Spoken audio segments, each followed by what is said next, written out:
नमस्कार दोस्तों, मैं हूं सुब्रत चौहान और आप देख रहे हैं फिश इन्फो चैनल। दोस्तों, आज की इस वीडियो में मैं आपको बाटा मछली का ब्रीडिंग प्रोसेस दिखाने वाला हूं। किस तरह से इस मछली को इंजेक्शन दिया जाता है, किस तरह से इस मछली को ब्रीडिंग करा जाता है, ब्रीडिंग के बाद जब मछली अंडा देती है तो अंडे को किस तरह से प्रोसेस किया जाता है, सब कुछ देख पाएंगे इस वीडियो में। साथ साथ बाटा मछली का ब्रीडिंग प्रोसेस भी मैं आपको बताऊंगा किस तरह से किया जाता है। तो वीडियो शुरू करने से पहले एक रिक्वेस्ट करना चाहूँगा, चैनल पे पहली बार आए तो चैनल को जरूर सब्सक्राइब कर लेना और बेल बटन को ऑल में भी सेट कर लेना। जब भी मैं एक वीडियो डालूंगा तो उसका एक नोटिफिकेशन आपके पास पहुंच जाएगा और सबसे पहले आप उस वीडियो को देख पाएंगे। इसलिए नोटिफिकेशन बेल को जरूर ऑल में सेट करें। बाटा मछली ब्रीडिंग कराने के लिए सबसे पहला जो काम होता है ब्रूडर्स को सिलेक्शन करना। ब्रूडर्स को तालाब से ही सिलेक्शन करके टैंक में उठा दिया जाता है और टैंक में इसको कंडीशनिंग प्रोसेस में रखा जाता है। इसमें लंबा समय तक कंडीशनिंग करना पड़ता है। अगर 10 से 12 घंटा समय तक आप इस मछली को कंडीशनिंग प्रोसेस में रखते हैं तो इसका रिजल्ट अच्छा मिलता है। कम समय तक अगर कंडीशनिंग किया जाए और इसके बाद ब्रीडिंग करा दिया जाए तो उसका रिजल्ट अच्छा नहीं होता है। मछलियाँ क्लियर अंडा भी नहीं देती है और कई बार तो ब्लॉक भी हो जाती है। और एक चीज़ आपको बता दूं, जब टैंक में उठाते हैं तब आपको इस मछली को अलग अलग रखना होगा। मेल को अलग टैंक में और फीमेल को अलग टैंक में रखना होगा। सबसे अच्छा तरीका होता है तालाब से मछली को सिलेक्शन करके उठाना। मेल और फीमेल मछली को अगर अलग अलग आप सिलेक्शन कर लेते हैं और तालाब से उठा के अलग अलग टैंक में रखते हैं तो टैंक में जाकर इस मछली को फिर से दोबारा सिलेक्शन करने का कोई ज़रूरत ही नहीं होगा। इसीलिए सबसे बेस्ट तरीका यही है कि आप तालाब से ही मेल और फीमेल को सेपरेट करके उठा लीजिए। ये सारा प्रोसेस हो जाने के बाद इंजेक्शन का जब बारी आती है तब इस मछली को डोज देना होता है। डोज देने के टाइम इस मछली को जो डोज दिया जाता है वो आमतौर पे पीजी या ओवरबीम इस तरह का हार्मोन्स का यूज़ किया जाता है। दोनों तरह का हार्मोन ही अच्छा है। आप जिस तरह का हार्मोन का इस्तेमाल करना चाहते हैं कर सकते हैं। मछली अंडा देगी।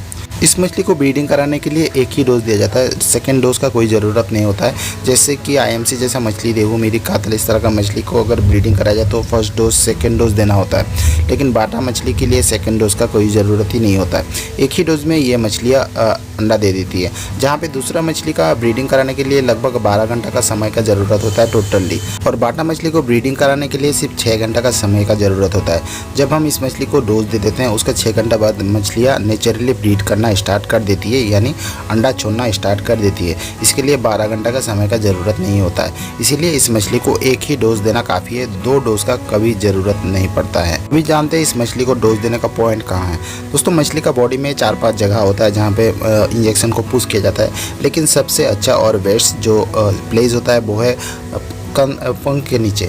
जो गल्फर के बगल में जो पंख होता है इसके नीचे जो मांस है, इस मांस में मेडिसिन को पुश किया जाता है तो बहुत ही जल्दी ये मछली का बॉडी में जाके इंक्लूड हो जाती है, जिससे बहुत ही जल्दी ये काम करता है। इसीलिए हमेशा ये पंख के नीचे जो मांस है इसके अंदर ही पुश किया जाता है, जैसे कि मैं यहाँ पे कर रहा हूँ, आप देख पा रहे हैं। अभी जान लेते हैं मेल मछली का डोजेस के बारे में। दोस्तों, जैसे कि हम लोग जानते हैं आईएमसी जैसा मछली को जब हम ब्रीड कराते हैं तो फर्स्ट डोज और सेकंड डोज दिया जाता है। फर्स्ट डोज में सिर्फ फीमेल मछली को डोज दिया जाता है, मेल मछली को नहीं दिया जाता है। जब सेकेंड डोज दिया जाता है फीमेल मछली को तब मेल मछली को डोज दिया जाता है। लेकिन बाटा मछली एक ही डोज में ब्रीड करेगी तो इस समय हमें बाटा मछली का जो फीमेल है और मेल है दोनों को एक ही साथ डोज देना होगा। ये डोज देने के बाद ये मेल और फीमेल मछली को एक ही टैंक में छोड़ दिया जाता है। और डोज के पहले कभी मेल और फीमेल मछली को एक साथ नहीं रखना चाहिए। आप जानते होंगे क्यों नहीं रखना चाहिए, क्योंकि इसके बारे में मैं पहले भी काफ़ी सारा चीज़ बता चुका हूँ। और यहाँ पे काफ़ी समय लगता है मुझे डोज करने में, क्योंकि हर रोज़ मुझे कम से कम 500 से 600 मछलियों को डोज करना होता है। तो भर रात चला जाता है और सुबह भी हो जाता है देते देते, तो काफ़ी समय लगता है। और आपके लिए जब मौका मिलता है तब इस वीडियो बना देता हूँ।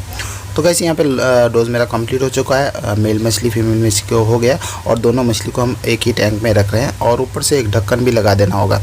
जब ब्रीडिंग करती है मछली अंडा देना स्टार्ट कर देती है तब इस मछलियाँ लफाती बहुत ज़्यादा है।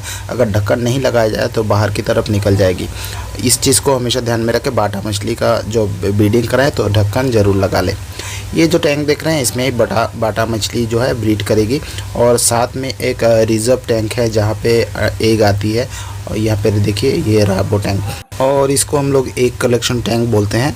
और बीचों बीच देखिए एक पाइप है, उसी से होते हुए अंडा जो है इस हापा में आएगा, और एक्स्ट्रा जो पानी है वो बाहर की तरफ इसी पाइप से निकल जाएगा जहाँ पे इस पाइप को लगाया जा रहा है। और इस पाइप को टैंक से थोड़ा नीचे रखा जाता है, नहीं तो ये हप्पा जो है वो डूब जाएगा और अंडा बाहर की तरफ चला जाएगा।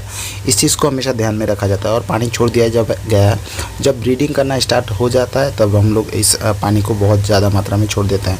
कम मात्रा में छोड़ते हैं तो ये जो अंडा है पानी का कम बहाव के वजह से फटने का चांसेस रहता है। तो यहाँ पे लगभग 6 घंटा हो गया और मछलियाँ ब्रीड करना स्टार्ट कर चुकी है।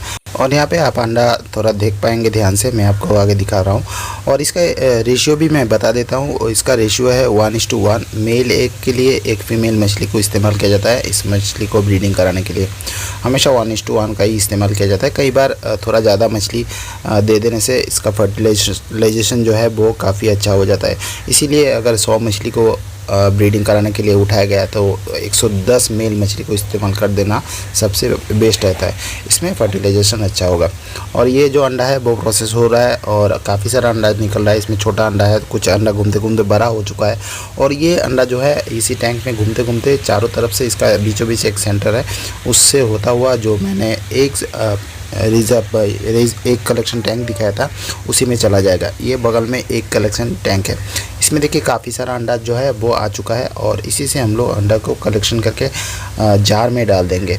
इस अंडे को कब उठाया जाए दोस्तों, एक चीज़ मैं आपको बता दूं, जैसे कि नेचुरल ब्रीडिंग में क्या होता है, टैंक में जब मछली अंडा देती है तो अंडा टैंक में घूमता रहता है, पानी के साथ घूमता रहता है और उसका आकार बढ़ता रहता है। जब एक कलेक्शन टैंक में अंडा आ जाता है तो इसका आकार काफ़ी बड़ा हो जाता है। और यहाँ पे जो बाटा मछलियाँ है, ये मछलियाँ जब अंडा देना स्टार्ट कर देती है एक साथ सारे के सारे मछलियाँ अंडा देती है, इसीलिए बहुत ज़्यादा मात्रा में अंडा जो है वो इस एक कलेक्शन टैंक में आ जाता है। अगर इसको ज़्यादा समय तक रखा जाए तो इसका आकार जो है थोड़ा और बढ़ जाएगा, जिसके वजह से इस हप्पा में जगह बहुत कम हो जाएगा और यह अंडा के साथ दूसरा अंडा का जो प्रेशर है वो काफ़ी बढ़ जाएगा, इससे अंडा फट सकता है। इसीलिए जब एक कलेक्शन टैंक में एक आ जाता है तो तब भी इसको उठा लिया जाता है, ज़्यादा समय नहीं रखा जाता है। और इस अंडे को निकालने का जो तरीका है वो आप देख ही रहे हैं।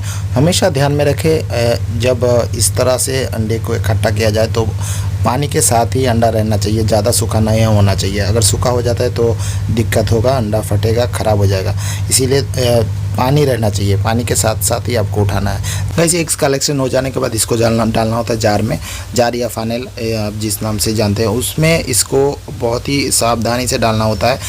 बहुत ज़्यादा प्रेशर देकर डालना नहीं जाता है, धीरे धीरे डालना होता है। ज़्यादा प्रेशर देने से अंडा फट जाता है। और यहाँ पे ये अंडा 24 घंटा रहेगी, इसके बाद ये हैच हो जाएगी, रहेगी ज़्यादा समय तक, लेकिन 24 घंटा में ये बच्चा इसमें से अंडा से बच्चा होकर निकल जाएगा। इस दौरान बहुत ज़्यादा मात्रा में अंडा जार में नहीं दिया जाता है, बहुत ही कम मात्रा में दिया जाता है। एक जार में कितना बच्चा होगा वो जो हैचरी चलाते हैं उनके पास एक एक्सपीरियंस होता है, उनके पास एक तजुर्बा होता है, उतना मात्रा में वो डालते हैं। कई बार छोटा जार होता है, कई बार बड़ा जार होता है, उसी हिसाब से अंडे को दिया जाता है। इसके बाद इसका जो फ्लो होता है वो भी एक लेवल तक सही हिसाब से दिया जाता है। अगर ज़्यादा मात्रा में फ्लो बढ़ाया जाए तो अंडा फट सकता है।